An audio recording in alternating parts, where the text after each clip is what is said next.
You're listening to the Let's Talk Marketing podcast hosted by me, Katya Allison. So what have you gotten yourself into? Let me break it down. In short, a good time, great conversation, and a little bit of learning along the way through insightful interviews with top marketers, entrepreneurs, and thought leaders. I get to explore the latest trends, techniques, and strategies in the world of marketing. I am here to offer you engaging and informative discussions to help you stay up to date on the latest trends and take your marketing skills to the next level. In today's episode, we are covering Shopify collabs with Mike Schmidt. Now, Mike is a seasoned technology entrepreneur who has spent more than a decade honing in his skills in this industry. He is best known as the founder of Dovetail, a highly regarded Shopify application for influencer and affiliate marketing. Recently, in 2021, Shopify acquired Dovetail and rebranded it as Shopify Collabs, which is a free tool designed to help merchants and creators enhance their capabilities in influencer, affiliate, and ambassador marketing. Mike continues to lead the project, ensuring its success and its growth. So let's get ready to it. Let's talk marketing with Mike Schmidt. Mike, welcome to the Let's Talk Marketing podcast. Super excited to have you on here today. Thank you so much for having me. Of course. Now we are going to dive into Shopify collabs. I have loads of questions about that. But before we do that, let's get to know you a little bit better. So let's get to know what it is that you're doing now, but where did you come from? What was your first marketing role and where are you at now? You know, it's funny. I didn't start off wanting to be a marketer. I actually don't even consider myself a marketer, to be honest. Like I consider myself an engineer. But marketing is one of those things where I kind of just stumbled into it. Obviously, a lot of the things in startup land is by nature storytelling. So 10 years ago, I did a business program, fell in love with starting companies and sort of the narrative around starting a company. I studied chemical engineering. So you know what I mean? It's like, it wasn't even my thing. Yeah, you are an engineer. I can see that now. Yeah. So I was like going to work at Mercedes in the fuel cell engineering division. You know what I mean? So like very, very far removed 10 years later from doing kind of the influencer marketing, creator economy type things that I'm doing today. But the reason why I fell in love with sort of like digital is because of scale. And I think one of the things that you can really start to see based on like at least the last couple projects that I've worked on. I started a company out of college. It was called Listen. It was like basically a social network for music lovers. So you could listen to your friend's music, irregardless of where they listen to their music or, you know, when they were listening to that music. It was a really cool kind of social adaptation on music before people were kind of doing social sharing on Spotify and different things like that. So I was early in on sort of like the mobile game, just like I wouldn't even say I was that early because like this was iPhone 4, right? So there was like iPhone 3 where it's like location actually became good. So like Uber started to become good at that point. So I wouldn't actually say I'm like necessarily that early. I was early in my years, but like everything is relative, obviously. So I got into like the world of digital marketing, storytelling, influencer marketing through that experience actually. So Listen actually kind of brought me into the world of influencer marketing because college kids, you have no money and you're like, well, what's the best way to get customers? You can go to people and ask them to sell your product for you. So I absolutely love this idea of kind of going to Vine stars and Vine influencers and asking them to promote the product. So they were just asking people to kind of download the app. So we had several huge people. You can kind of look back in the history archives about like the people that were promoting, but we paid them like $50, $40, very different from the days of influencer marketing today. But that's kind of how I got into like influencer marketing as a marketer, I would say. But like, I would probably like categorize myself as a marketer in some ways because I like storytelling, and then definitely an engineer in many other ways. Yeah. Well, you know how to maybe build the framework for executing on the marketing side of things, which I think is really key to be successful in not just marketing, I think in all walks of life. What's your current role? So I'm the head of Shopify Collabs at Shopify. So I lead the product. I have engineering counterparts now. I have very lucky to have really, really great engineers that help me today. But I lead product decision strategy for Shopify Collabs. Nice. And what is it that you love about what you do? But conversely, what would you pluck out? Like, what would you remove from the day to day of your job where you're like, oh, it would just be perfection if I didn't have to do this one thing? But let's start with what you love. So for the audience, this is my first time at a big company, like 10,000 people at a single company. Yeah. I've never worked at a big company. Everything else I've worked on is pretty small, right? Like as far as headcount goes, but as far as impact, I'd like to think it's, maybe the proportion is a little bit skewed. But, I think one of the things I love about Shopify is the impact. Like it is a huge company. Yeah. I love supporting entrepreneurs. Like it's the thing I wake up trying to do every single day with, like, we'll talk about Shopify Collabs a little bit more, but like there's so many pieces of Shopify that impact everyone's daily lives. Like all the stories that came out of COVID, even the earliest stories of people starting their businesses on Shopify. I like to think that we're making an impact in a very small area of Shopify, which is collabs, of course. But like there's so many ways to make impact at Shopify. Like it's an infinite game. We talk about it all the time. It's just an incredible place to build like your war chest of like ideas, and then also just having like this, like the leadership is really impressive too. Like they just let you go and build the things that make the most sense, and they let you fail and do all the things like internally around entrepreneurship as you would externally in an entrepreneurial world.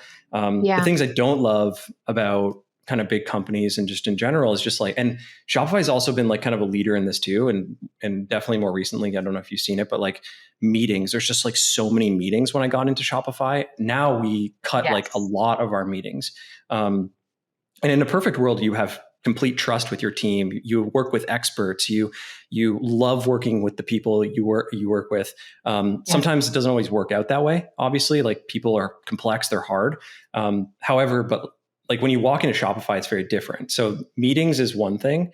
I would say like another thing is just like the amount of documentation, like the amount of stuff that you have to do to like align a team and different things. Like it may seem really simple to my counterparts or even to me sometimes. And it's just like the amount of stuff you have to like do to communicate to all the different stakeholders at a big company. But that's like kind of goes with the territory, right? Like you kind of have to do those things when you work at a big company. Even when you're at a small company, communication is like the top thing. I would just love to like reduce that stuff a little bit more, but I can't complain. It's a hard thing to complain about. I feel like that's a tough nut to crack regardless. And I too have worked from small to like large corporate. I think it's harder to like turn the ship the larger that you get. But what's great is that you have so many hands on deck, to your point, right? You have this team of engineers that you can tap into, and you don't have to be the sole person that's doing everything. So it kind of gives you the ability to like, I would think like strategize and be a little bit more creative when it comes to like what you want to implement next or what you want to execute next. Yeah. That's what's amazing too, is like when you have an amazing team, like when your bar is really, really high for talent, like things get done really quickly when you align that team. So like those documents, like, I mean, we have an internal version of ChatGPT, which is amazing because like you can query it for like a bunch of different documents and different things like that. Like I speed up my time so significantly when using this thing. Cause like, as you can imagine, I've been at Shopify for about a year and a half, but like Shopify Collabs is not a new idea, right? Like there's people 5 years ago thinking about affiliate stuff and influencer stuff. If you can query and index all of that documentation really, really quickly and then parse it as like the product lead, you have a huge advantage because then you don't have to go relearn all this stuff. But like to your point, like you can do a lot with a little for sure. Yeah, I love that. Well, because you're just in this collab space, influencer marketing space, you have to be able to stay up to date with things. So I'm always really curious as to like what social networks people gravitate towards. If you do gravitate towards any of these for inspiration, entertainment, and education, do you go to any social networks for either of those three things or of all those three things? It depends on what you define as social network, because it's like if you're talking, I like that. yeah. If you're talking like Twitter, Instagram, Facebook, Oculus, like different places, different mediums, I'd actually say I'm like a pretty low user of social media. Like that keeps me kind of like very unbiased, I would say. I actually have to like put on my calendar to like see what new things Instagram launches on a week to week. Interesting. Just because like I don't like actually use, like everyone thinks like, oh, I would be like a power user of something like Instagram or Facebook. I'm really not. Like I don't even have Instagram on my phone. I'd have like the web app, but I don't have like the actual Instagram app. Same with TikTok. I don't have TikTok on my phone. I try to really just not pick up my phone that much in general. I am, however, like pretty addicted to Twitter. Like Twitter is a place in which like it's constantly entertaining. And you can actually, if you sift through all the noise, you actually learn quite a bit from some of the stakeholders, especially in technology. There's so many great builders on Twitter, and they love to share things early on Twitter. So I really like that area, like some really amazing developers that are there, product builders, that type of thing. But I would say like books are my like go-to information source. Like just like Shopify is also so good at like downloading you on like industry trends and like what's going on, like how we're positioned and different things. Like you could spend hours just in our internal tools, just like learning about how the e-commerce landscape is evolving. And like, we do an amazing job of that. Just me as a bystander, I don't even have an impact there. I just like observe and consume. So I'd say like also Friends as a social network, like most of my information is just like being spun around in iMessages and stuff like that. But as far as like social, like Twitter's like really the only like mainstream social network that I actually really use. Do you look for inspiration on Twitter, or do you find that you get inspired by like scrolling through like the Twitter feed? It depends on like inspiration, right? Like breaking that one down too. Like I'm planning my wedding right now, and like Pinterest is an amazing planning place. Yeah. Like it's just so incredible at like how good they do at just like organizing thoughts and like the nodes of thinking and how you kind of just like can break up the boards and different things like that. Like they have mastered that. And I think like for inspiration, you can get a lot just from Pinterest, depending on what you're trying to do. As far as like pure inspiration, it sounds weird, but like I was watching this TED talk on boredom, and inspiration is like one of these weird things where it's like, if you just like force yourself to be bored for a little while, like you can spark eureka moments, and you can like foster first principles thinking and a bunch of other things. So like I would say that a lot of the things on social media are kind of distracting. At least like it can get really toxic really quickly too. So I'd say like probably my view on just inspiration is like, it kind of depends. If I'm planning a wedding, Pinterest, they got it. They got it under control. I love it. When you know what it is that you're getting inspired or what you need inspiration for, I would agree. I go to Pinterest all the time, and I actually love that you say that, or that you said that. I actually think that you're the first person to have said that I've interviewed so far, Pinterest. But I do think like that's like an inspiration board. I mean, like whether it comes to fashion, to home, to travel ideas, to cook. I get literally pull all my recipes from Pinterest. Like I to your point, I think it's very, very well organized. Like you're inspired to do recipes. Like it's so good. It's I'm like, a perfect place. Put in. It's like I don't know if you watch the Food Network at all, but they've got like the Chopped. I think it's called Chopped. Yeah, Chopped. Kitchen. Yep. Yeah, right. That sounded very wrong when I initially said it, but like I feel like I can put in the main ingredients that I have, and it'll just the right recipe will percolate all the way to the top. It was the only channel I had in college, so I watched a lot of Chopped. A lot of Chopped. You're very well versed. You're very well versed in it. Yeah. I think the other thing that I wanted to mention that what you said reminded me of when it comes to inspiration and just kind of sitting in the boredom, it a little bit reminds me of childhood. Like when you are quote unquote bored as a kid, like you invent things to do or be. It's like where imagination lives. So I like this idea of kind of sitting in the boredom to give space for inspiration to walk in the door. Yeah, it's a perfect way to think about it too. Yeah, that framework is amazing. Think about it. It's like a beginner's mind. That's a perfect way. Yeah. Yeah. That's true. That's true. I'll think about adopting it later on. Um, well, this is the other side of things. How do you then stay up to date on trends that don't involve social networks? Do you have newsletters that you go to or that you subscribe to or groups that you go to? I mean, like where do you stay up to date on trends besides setting a Yeah. calendar reminder to get on the No, network? honestly, that's a good question. Substack has been a great place for this for me. Okay. Substack has like really substantive articles and newsletters from really amazing writers. Like I think one of the things that I can really appreciate is like if you curate, I have like a separate email account just for my inbox. So it doesn't get like, Yeah. here's my work stuff and it Cluttered. gets kind of like Yeah. cluttered, you know what I mean? So like I use this tool called Stoop Inbox, which is basically like Okay. a newsletter reader inbox kind of thing. Nice. I love it. It's because it kind of like I can prioritize my. If anyone from Stoop Inbox is listening to this, by the way, I have a lot of product feedback. Anyway, Go to the episode page for his contact information. yeah, exactly. But like Stoop is great. I like to like just curate these newsletters, like kind of jump in and out of those.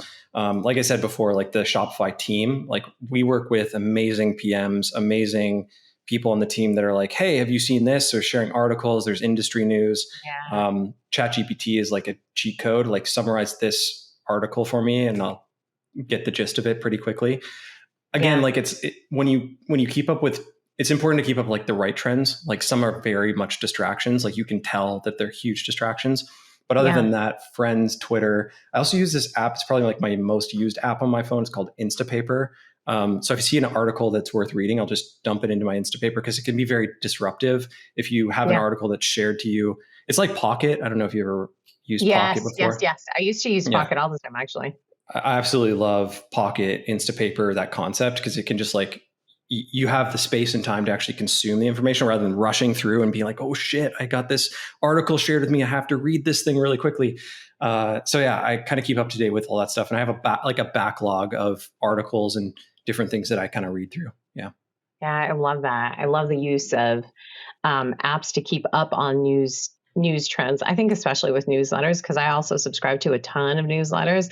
There's no way that I'm reading all of them like the day of. I've tried to actually set aside time at the beginning of my day to read through some of the newsletters, but I find that I end up going down the rabbit hole. I'll read one article that leads me to 6 other articles. And then I'm nowhere near, like I've gone through one piece in a newsletter. So I love the idea of Pocket. Yeah. Well, I'm ready to dive into strategy, and I want to know all the things that I need to know about Shopify collabs. So give me first like this high level, what is Shopify collabs? 50,000 feet, Shopify collabs is a seller network. So we call it creators and influencers, but really what you're talking about here is we're building tools for merchants to basically build these networks of folks that are going to sell their products. So we intentionally kind of call out inside the product just like some ambiguity, because when you jump in, we let you define what these folks are. Of course, we lead with creators, we lead with influencers because that's the largest subgrouping and category. But like you'll see many different merchants that use Shopify collabs today, they'll call their influencers like their sommeliers, their run club, their whatever it is, right? And I think, we've seen like the growth of this segment, like the creator segment, and sort of how this has evolved for like the last 10-ish years. But really the product that we're working on today is a tool for merchants right now to facilitate relationships with creators and influencers and ambassadors, super fans, sellers, whatever you want to call them.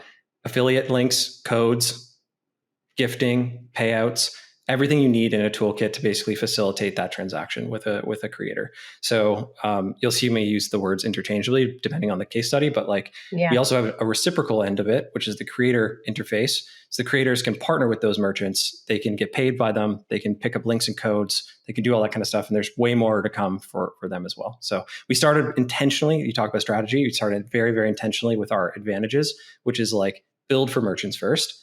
Those merchants can obviously bring those creators in. Those creators will thrive in that relationship, hopefully, as long as there's a good relationship there. And then, of course, you'll have that kind of cold start problem solved. I really appreciate that you started with the language of using creators and influencers, because that's what people can gravitate towards, right? That's what they understand, but are purposely leaving it open. Because I think, to your point, when people are, well, you didn't say this, but I'm saying this based on your point. But when people think about creators and influencers, oh, and I'm a business that is on Shopify, I'm like, oh, I don't need creators. I don't need influencers. That's just on social media. But when you expand it and you start to think of like really the sellers of your product, well, all of a sudden you're like, well, wait a second, I do have a run club. Like that is my sellers network, and being able to leverage them to truly be sellers that are going to honestly affect your bottom line, which is what everybody wants to do. I'd love to know what kind of features you have. I think typically with just kind of working with any sort of software that manages influencers and creators, there is like the basic, how can I find the right creators? Then how can I execute a campaign? And then how can I report? In Shopify Collabs as a brand, am I able to do all of those things? Yeah. So we're really intentional with the features to keep it simple yet impactful. So there's a lot of things that, there's so many different influencer affiliate type startups and companies and things that are out there that have a little bit of this, a little bit of that. What we try to do is do the most important stuff. So when you get into Shopify Collabs, you're taken through this beautiful new onboarding that we just launched a couple weeks ago. Okay. And it basically introduces you to like the philosophy. So the philosophy, and this is important because we want to make sure that you show creators that you value them. So when you get into the onboarding process, we walk you through like, hey, put this on your store. Like make this a part of your like not only marketing strategy, but about your company, about your brand. So that is tailored and facilitated throughout the whole onboarding process, where you can actually create, like you've probably seen this before too. It's like gymshark.com/ambassadors or, fashionnova.com/whatever it is. I just made up those examples, but like that's an important distinction for a merchant that's like getting into this game for the very first time, and to like kind of recalibrate a lot of the merchants that maybe have done this stuff before. Maybe they've had success, maybe they haven't had success, but really just kind of teaching them. So like, I'd say the first feature is all about like re-education and unlearning. Once you get past that step, then you can get into like the nitty gritty. You can set up like, by the way, Collabs is built like a huge game. It's like a big board game, basically. So like you get in and there's like this little meter. It says like how close you are to finishing your profile, like where your profile is visible, different things like that. Like how hard mode do you want to be on, kind of thing. Like, do you want to go on expert mode, hard mode, medium, easy, whatever it is. Oh, I like that. And like, there's all these like little subtleties that we're trying to like, just like put into the product so that people can kind of feel like I'm one person, I'm the founder of this company. I don't even have supply chain to work with a Jenner yet. You know what I mean? Like if a Jenner works with me, they're going to blow through all my supply. I'm never going to be able to fulfill for all my customers in weeks. Yeah. So there's all these really, really complex scenarios. You get introduced to the dashboard. Dashboard has all this kind of like fun stuff in it, but we have like tools like Recruit. So Recruit is a search engine that lets you search through like influencers that are on Instagram and TikTok and YouTube and different places. You can reach out to them. You can contact them. Like you can do that different action depending on what your business is. You can set up tiers. So tiers are kind of like our gaming structure for affiliate codes and links. So you can have like my customer tier, my ambassador tier, my influencer tier, my creator tier, however you want to define it really. So there's like tier structures, all the things you can imagine under that stuff too, which is like set up discount codes, commission structure, subscription structure. So if you have a subscription-based product, new customers versus returning customers, you want to incentivize them more or less. Like there's all these little dials and knobs that you can do inside of that. Gifting is the like crown jewel inside of Collabs. It is really just an amazing feature to let you introduce your products to creators that want to tell your story. The reason why that's important is because we tell those creators like, hey, use the product before you start talking about it on social without telling them exactly what to do. And I think that's like an important thing too, is like, imagine going into like a board game for the very first time, you don't know all the rules. It's okay to make mistakes, basically, for the first couple times. Figure out the best path to the finish line, and then you can rinse and repeat. The last piece is basically payouts.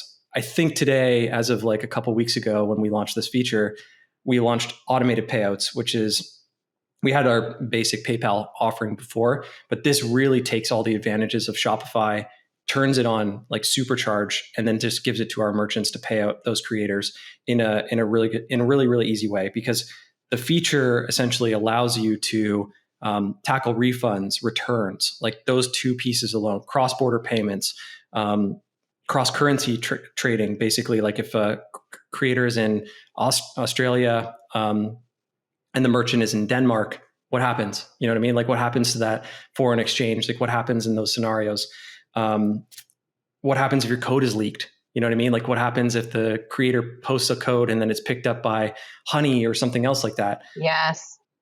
You know, those payout structures get very complex. So we have dispute functionality and like all those types of things to like protect our merchants in those scenarios, but also like help educate creators and help them get more opportunities. So we've done a lot of like those really, it seems like basic things. You know what I mean? When you say it out loud, it's like, wow, this is all they're doing. But like if you just do those things really, really, really well, you can drive a ton of conversion, a ton of sales for those creators, because you just get what to do. You get in, you use the tools, you define the rules, and then you can get out. Well, that's a lot. I don't actually think that it sounds as simple or even like as basic as that. I think that what Shopify Collabs, to me, it sounds like, is that you've set up the framework for a successful program when working with influencers, creators, or whatever you want to call them. There are some things that I kind of want to either unpack or double click on. And one of them is, you mentioned gamifying it, which freaking fantastic, because I love games. I hate reading through a bunch of things, and who doesn't, right? And I love the analogy of what it's like when you are playing a new board game, because you're right. Like, there's always that first gimme game. That was just practice. Practice. Now it's the real game. So I'm kind of wondering, what you mentioned that they have to unlearn so that you can re-educate. What are they unlearning? What do you mean by that? Yeah, I think like this is like a sentiment that's now become a little bit more sophisticated in like the creator partnership landscape, but like there's still many companies that kind of like just promote the transactional nature of creator relationships. And I think like there's some really great companies in the space that have done a lot of education for the ecosystem in general. But you'd still be surprised like how quickly people forget that this is not a programmatic ad channel. This is not like put your credit card in, hope you get some sales out of it on Facebook. You know what I mean? Like, you don't just upload creative. You don't just like do those things. You actually have to build those relationships. And the thing that we like help, this is not backed by data, so forgive me if I but like the thing is when we look at like the average merchant, depending on the bucket that they're in, if they're in like, wow, we've been working with creators since the dawn of time, they're generally pretty good. Like, they get it, they get in. These are like the fashion beauty brands that are just like, this is a primary channel for them. Now we can get into like more of the experimental land, especially like early stage companies, like companies that jump into Shopify for the first time. They think influencers is like the silver bullet. You've probably seen this before, where they're just like all the time. I mean? It's gonna win me something. I'm gonna get I'm gonna go viral. I'm gonna do this. I'm gonna do that, and I'm gonna see it in like the next 6 weeks. And that's just not reality. There is no silver bullet. 100%. And like, I've seen countless venture decks from like early stage D2C companies where it's like an entire slide is just based on like how we're going to win with influencers.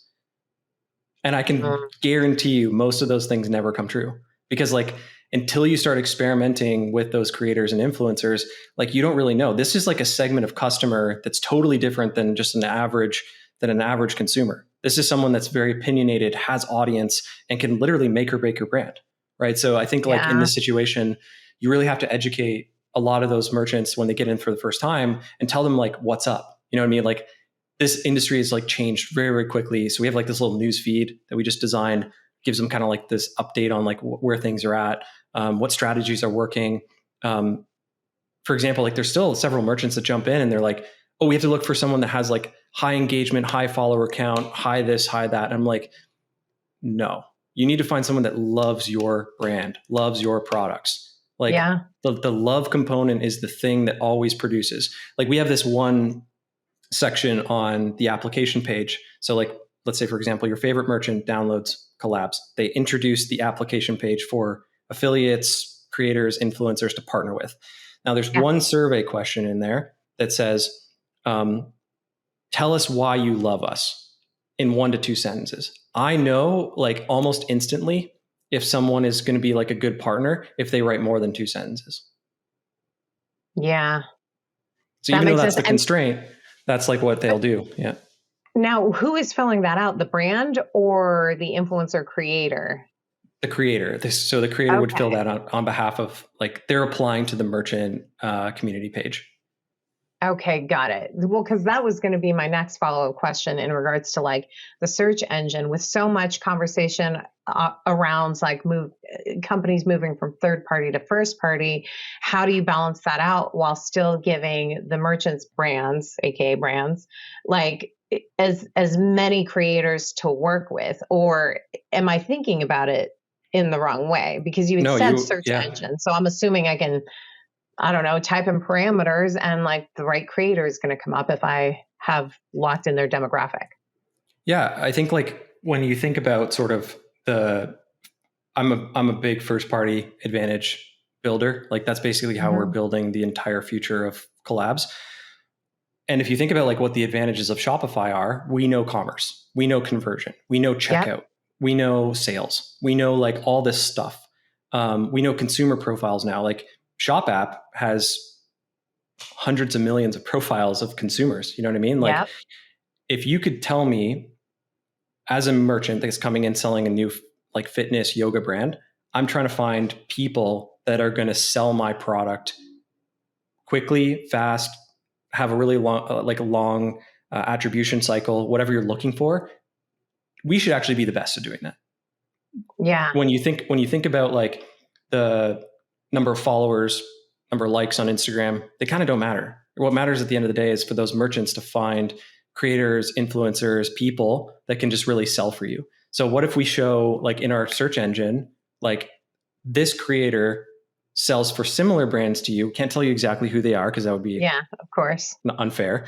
But they sell for similar brands. Maybe they'll like, selling your stuff too, because like your yoga pants would go really well with this other merchant's yoga top. So like you can sell them in pairings. This creator could sell them in pairings. And we've built up a lot of that first party advantage just in the last year alone. So like those are the types of things that search will start to like come to life. Nice. You are marrying the best of kind of both worlds. This is the information that we already have. This is the information that the, creator influencer has provided. And then together, this is what we're serving up for you when you're trying to discover the right creator or influencer for your particular brand. Now, my assumption is also that you have to be on Shopify in order to leverage Shopify collabs, but I just want to be sure. Want to be sure. All right, perfect. Yeah. And then at the end of the day, that is the goal. Everyone on Shopify. It is the goal.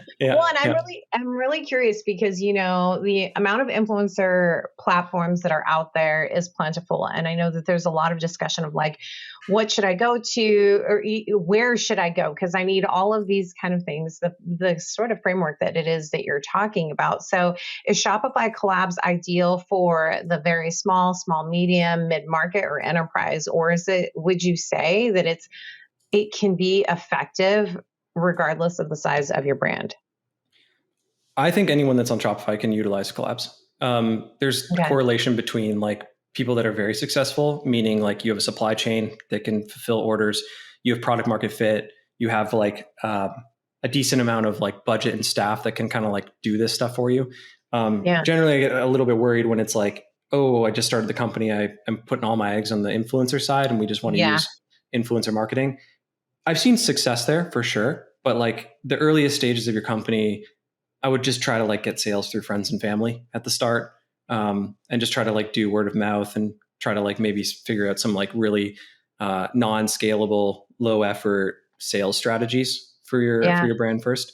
But yeah, that's like basically like, the merchants, the textbook label merchants that you've probably seen out in the ether that are on Shopify, they're really successful on collabs, like generating millions of dollars. This is becoming like a top 3 customer acquisition channel for them.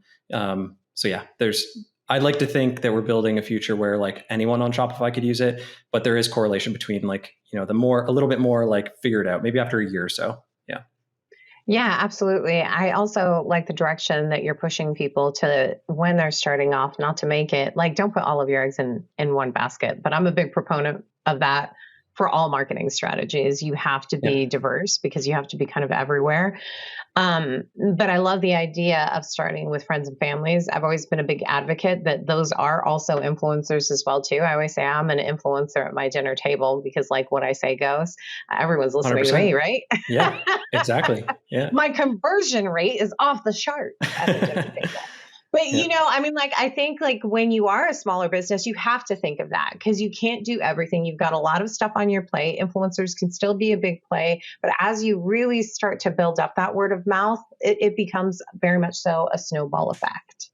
I'm really curious as to how you see just kind of the influencer and affiliate marketing space evolving over the next few years.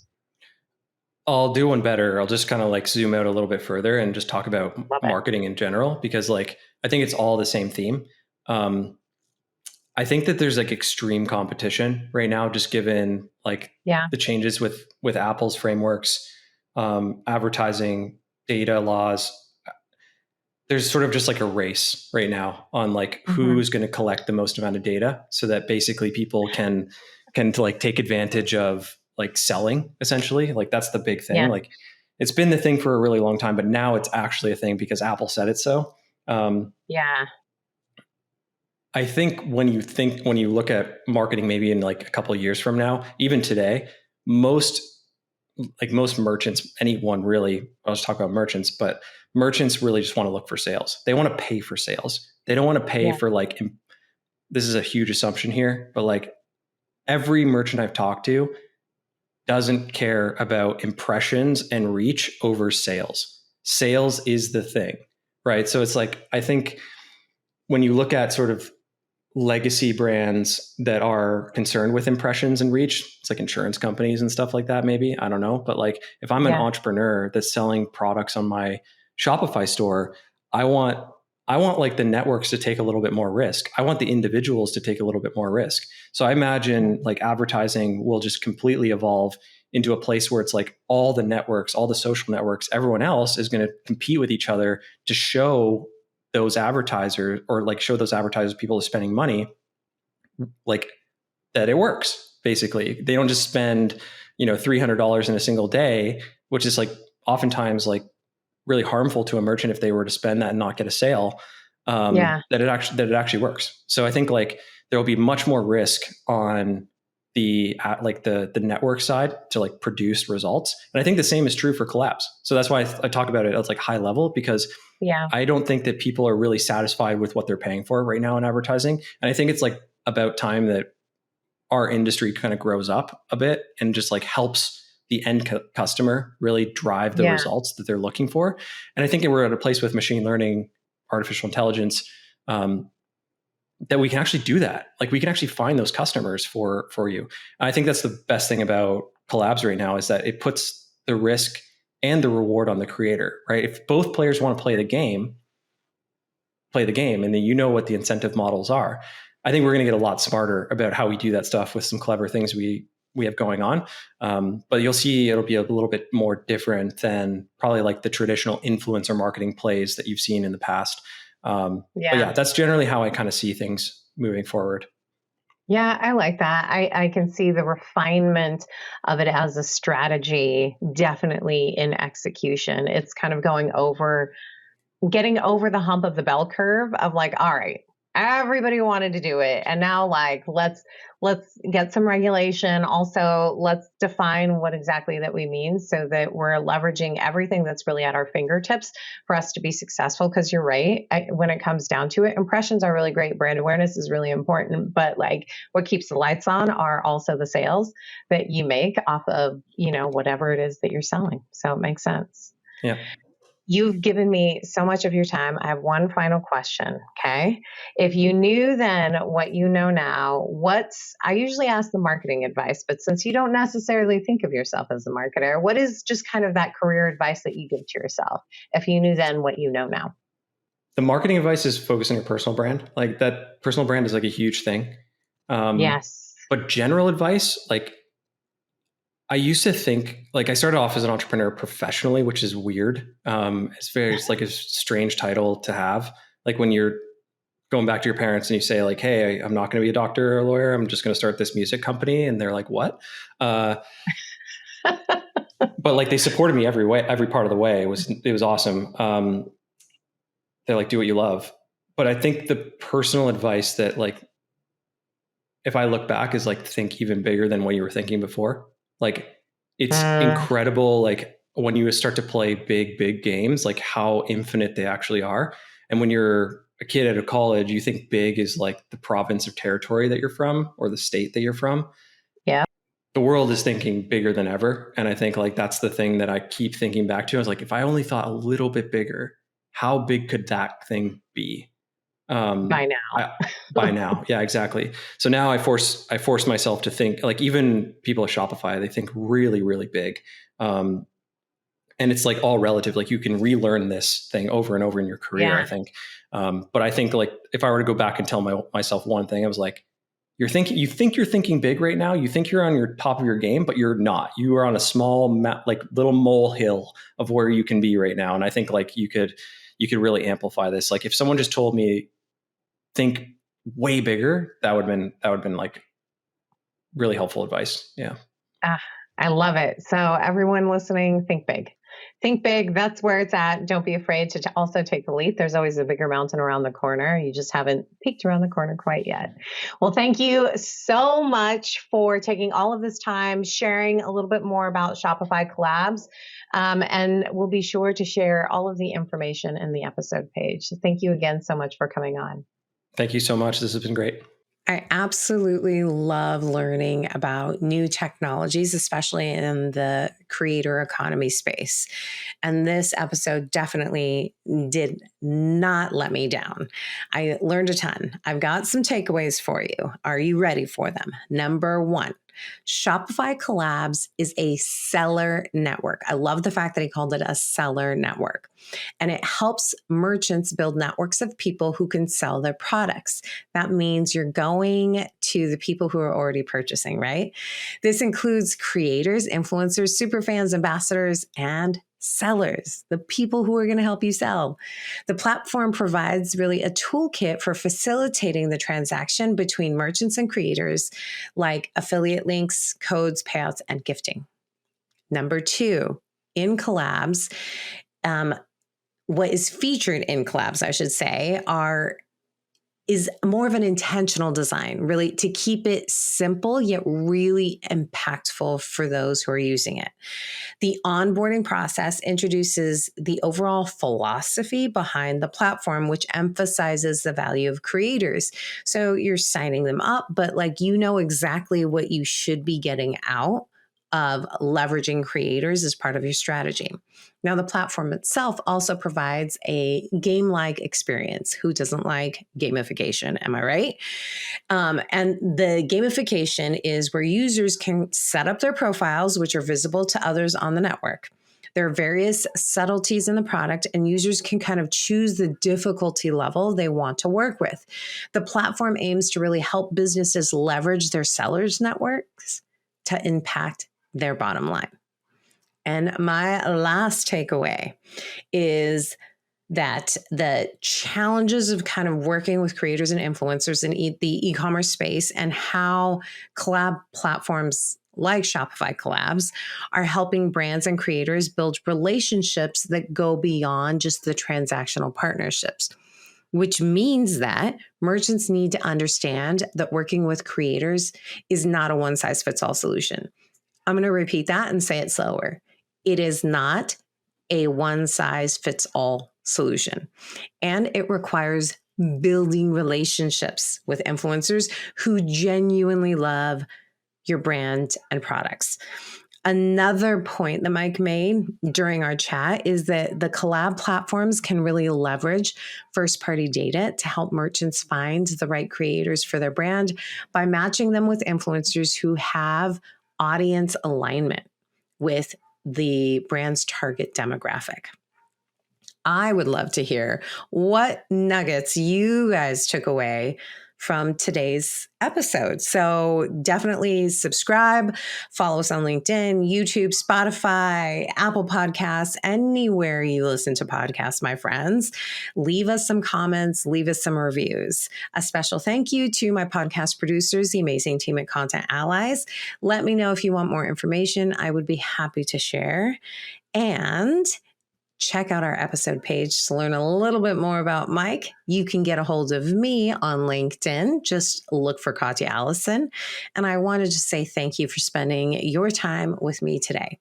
Until next time, may the conversation flow, the laughter linger, and the outlook remain optimistic, but grounded in reality. This is Katya signing off.